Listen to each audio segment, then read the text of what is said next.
So it has been a while since we had face-to-face event, and finally today we are having one. So I'm very delighted to have one. I'm very excited today. I lived in Busan when I was little. There was no such magnificent bridge, but I'm very honored to come back to Busan in this beautiful city. And today, I'm going to introduce you about design and implementation of Liveops. I'm currently engaged in different projects, but before I engaged in the Liveops preparation and operation, so I will deliver on how I did it. I hope this could help you. Before I get started, let me briefly introduce about the company I work for.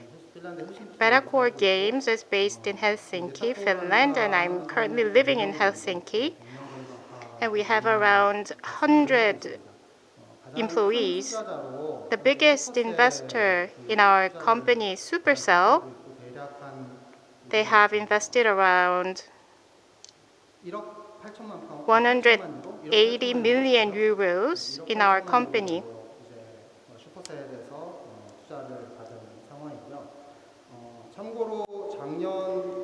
For your reference, last year, we were selected as one of top 50 mobile game makers in Europe's Pocket Gamer Biz. We ranked 46, so it made us proud.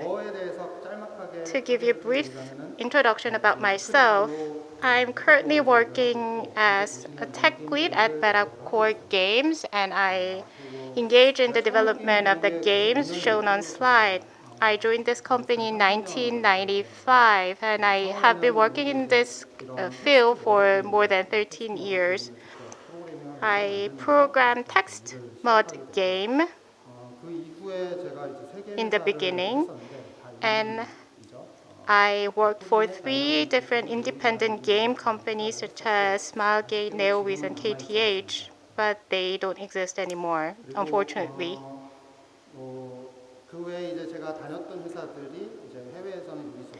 And I also work for Ubisoft and Smilegate, NeoWiz, and Hightel. In Germany, I stayed at TechCross Studio, and also I work for a company located in Singapore. Oh, that was a school, so I gave a lecture to the students in Singapore. And I have launched around 13 online games. And so far, I have launched around 8 mobile games, and soon there will be many more. If you want to contact me, you can send a direct message through LinkedIn. Now let's get into our topic today. So today I'm going to talk about live service and Liveops. I'm sure everyone here knows what Liveops means, so I won't give you a definition or explanation about Liveops.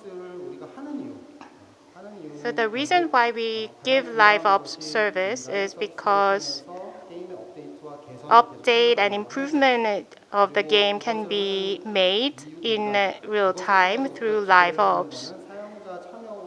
The thing that we aim through live service operation is to retain and increase the engagement of users so that the game service can be constantly interested to users. So altogether, it will bring increased income and retain users. That's why we have implemented and designed Liveops. But automation, as you well know, the word automation may give you different impression to you. So I want to ask a question. What image does the word automation give you? Some of you may think about factory automation. And then some may think about machine learning and AI. when you hear about automation. So the machine replacing human through AI can be the image that you have on automation. So I'm not going to talk about the latest trends on machine learning or factory automation, but I'm going to talk about how we can automate the Liveops that we are currently doing and to increase the efficiency and effectiveness through it. So the reason why we need Liveops is many. There are many reasons, but the most important thing is when people operate games, when people engage, there can be errors and mistakes. I have made many mistakes before. I pressed wrong keys and so on. Through automation, we can eliminate any chance of making mistakes, and we have fast results, and that will go to user benefits. Users will be able to enjoy fast response rate. If we can decrease the mistakes and deliver fast response rate, then we will be able to deliver stable service and thereby increase the overall work efficiency as well as cost effectiveness. That's why we need Liveops. When doing Liveops, there are some factors that we need to consider. When we go do automation for Liveops, there are three important factors. First is user experience should be maintained even after automation. After automation, the game should be stably operated and as well as the service. So the user experience should be at least maintained or improved. That's the first factor, and the service quality should also be maintained. So the user experience and service quality should be at least the same as before, and the user should feel that the service is getting improved. After the automation, many of you may expect to have reduced costs, but in some cases, it is not the case. Let's say if there is any problem or if the design is wrong, then there can be some cost entailed to fix it. So you need to consider about all these things when you plan for your expenses. And that's needed in the process of designing Liveops automation. So I want to share my experience of designing and implementing the Liveops. It will be very difficult to dive on each case due to time limit, but I'll make sure to share at least the concept of these projects. So when designing the Liveops, I made sure to keep three principles. First, no human touch, yet same and consistent service quality. And second, the automation should come on top of manual operation. If automation delete any human intervention possibility or options, then there will be a bigger problem. And automation system and manual operation, if those two exist separately, then it will be very difficult to control later on. So we should maintain the existing manual operation and build automation on top of that. To give you a basic example of this, you can think of airplane control. Many part of airplane control has become automated. So the pilots can use autopilot mode. But after all, the pilot and pilot should exist and manual operation function should exist, because if there is any problem, the pilot should be able to step in. As mentioned, manual operation function should be maintained even after the implementation of automation. So I think this is very important. And next is about any preparation to any future risks. If the system gets complex after automation, there can be some unexpected risks. So you need to list all those potential risks to be prepared. And your system should cover all those potential risks.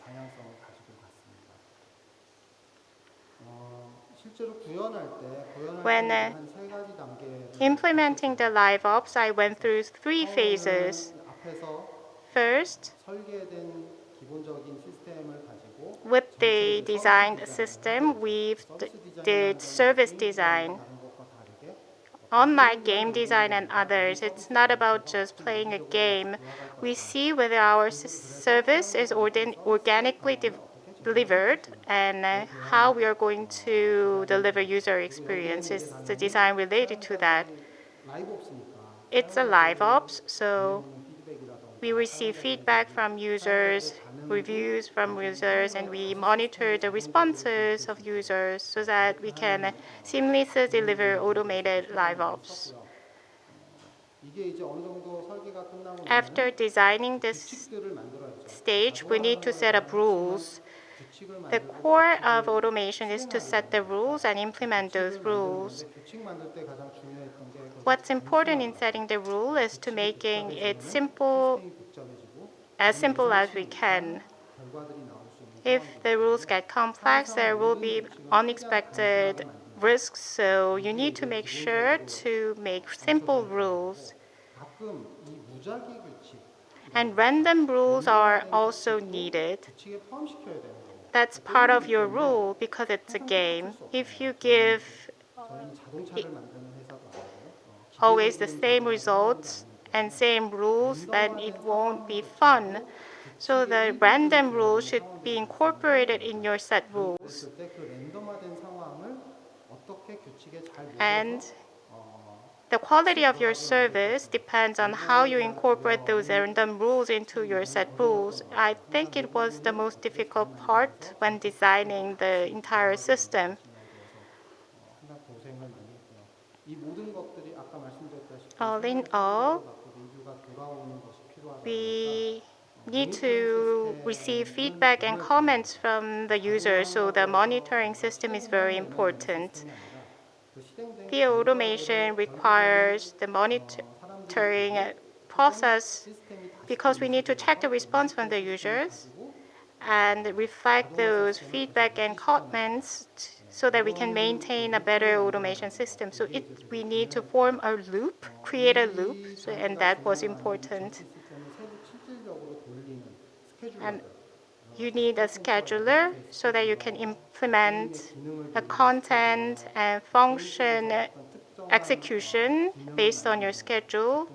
Let's say you need to deploy certain service function or so, then you need a scheduler in order to implement all those based on your itinerary.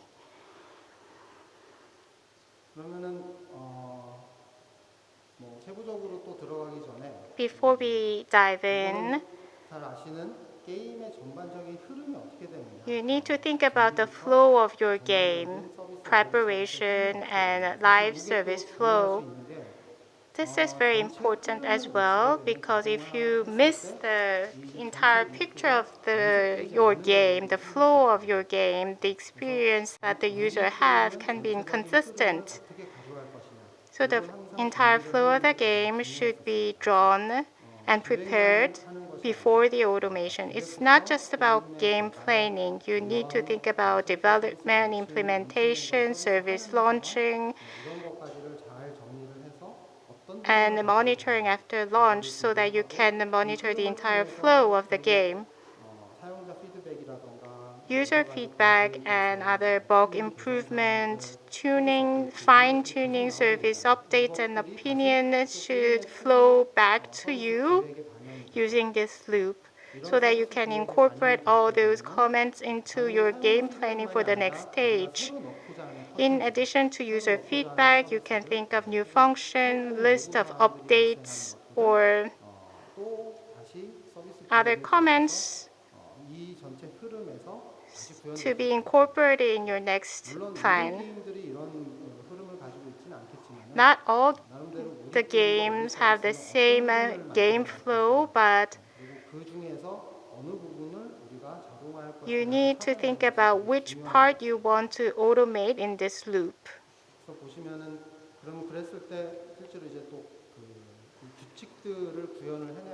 And I think implementing and executing the rules are important. So I think there are two main rules in the game. One is repetitive rules, and the other is conditional rules. And conditional rules are rules that are implemented according to a certain situation and when a specific condition is satisfied. So in case of manual system, then a human operator can set manual rules when in case of certain situation. It can be user input or so. But in case of automated system,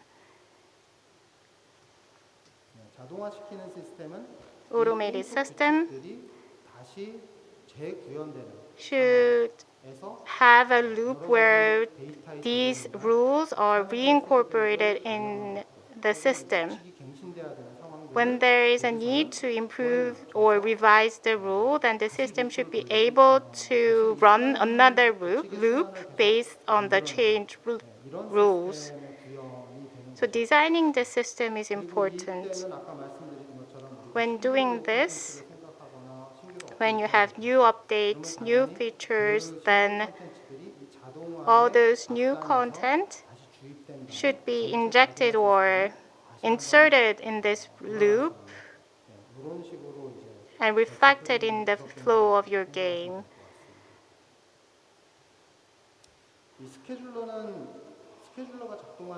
I talked about the scheduler, and the scheduler can be used in two stages.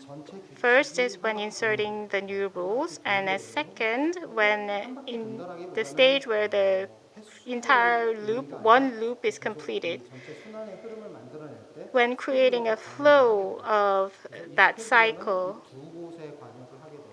as mentioned, the scheduler should step in these two stages. The best way is to manage the scheduler at one stage. If you have different schedulers, then it will be very difficult to connect and deliver seamless service. So you need to manage centrally the scheduler. The most important aspects that when designing the scheduler is first you need to delete any dependencies when designing scheduler. When the scheduler is linked to another system, and that due to that you'll have some impacts from another service and another system. So you need to delete any dependencies. And second, you need to connect using interfaces. When you have to change a scheduler or when you introduce a new system, when the scheduler is located inside the service, then it is very difficult to replace the scheduler based on the changed item. So the scheduler should be located in the independent interface. So you should locate this outside the system in the interface. And the scheduler should be should be small and simple.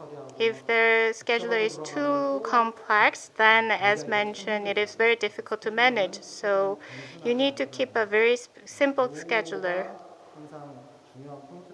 I think these three are very important. 이렇게 해서 제가 했던 게임들은 So there are a few games I've managed through the automated Liveops. You can see on the screen. For instance, Trials Rising.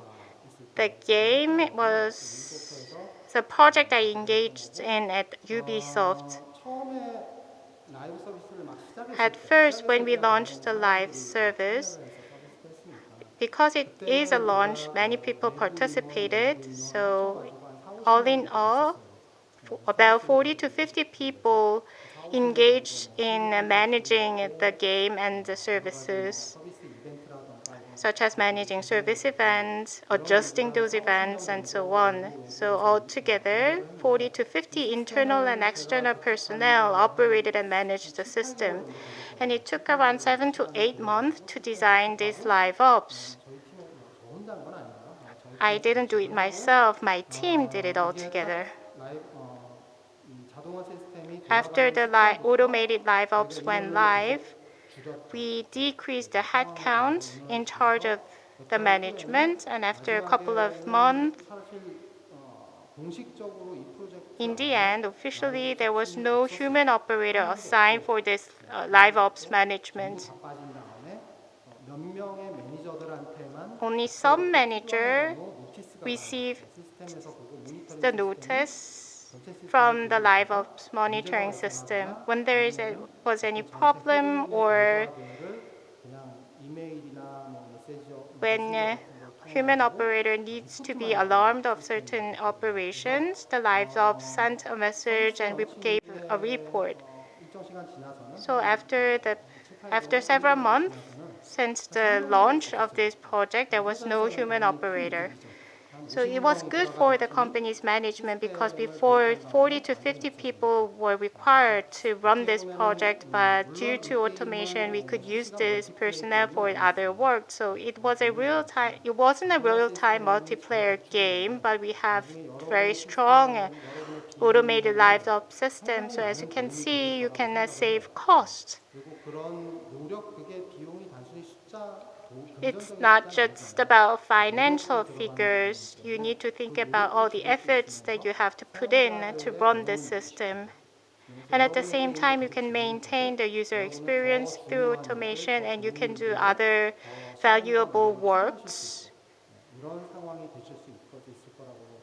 So I think that's the good side of Liveops.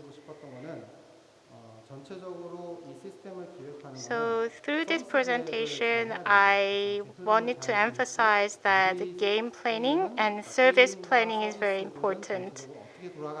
You need to have a clear view on how you want to make the entire service delivery. And through that blueprint, you need to build an automation system and optimize the user experience that you deliver. You need to draw a good big picture and think about all the possible conditions. And as mentioned, you need to maintain the existing manual system. Don't delete the manual methods. And build an automated system on top of the existing manual system. And the essence and core key to scheduler, you need to delete any dependencies and you need to build that scheduler in the user interface. The scheduler itself is not a game, but in some point in time in the future, you will have to make adjustment to your scheduler in order to step in and change the scheduler in an easy way. You need to make it simple. That will be good when you have to maintain and repair the scheduler. Before I wrap up my session, I want to promote our game before I leave. We are a company based in Finland, so our company can be very new to you. There's a game called Merge Mansion. This is our flagship game. We started advertising this game in Korea as well, so I think some of you may have seen this before.